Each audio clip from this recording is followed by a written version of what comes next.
Hi, I'm Dr. Bertice Berry, and I want to tell you a story. Also, want to make a confession.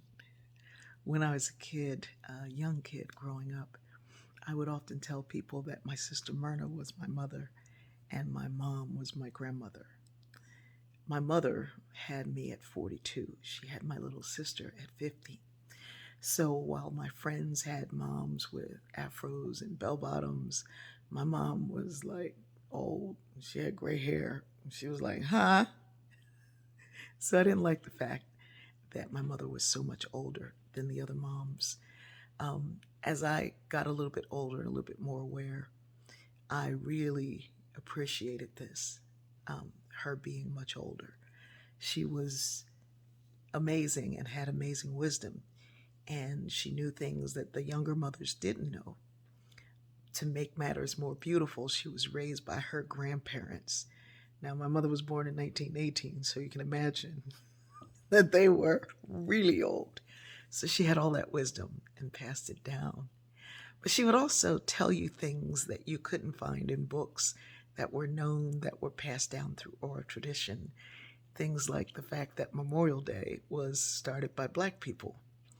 Now, you know, my mother thought everything was started by black people. She said, black people invented that. And as I got older, I realized she was right. But Memorial Day was something that you had to go scour information, and for the most part, you wouldn't find it back in the 60s and 70s, but there were scholars and folks who knew. But Memorial Day was started in Charleston, South Carolina, and it was started to commemorate and lift up the memory of almost 300 Union soldiers who were held at a camp there by the Confederates in Charlotte, Charleston, South Carolina. I said Charlotte, Charleston, South Carolina. Um, so, leading up to Memorial Day, what was the first Memorial Day, the black people who had recently been freed in this town, it was over like 10,000 people, gathered and they moved all the graves and put the markers in neat rows. They built a fence and they had a day celebrating the martyrs of the race course because the land where they had been built had been a race course. And they were celebrating the lives of the martyrs of the race course. And they sang John Brown's Body. And if you don't know anything about that song, you should really look it up. Oof. Um, this whole idea that they started this to commemorate these soldiers who had given their lives for their freedom. That's a powerful thing. Today we try to act like the Civil War had nothing to do with slavery, but everybody knew that. My mother would tell you that.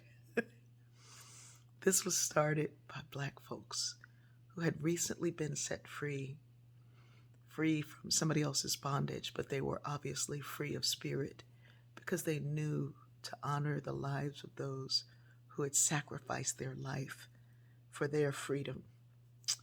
They knew that until everybody was free, nobody was free. We need to know these things too. I'm so glad my old mother not only told me that, but lived long enough for me to appreciate it in her presence.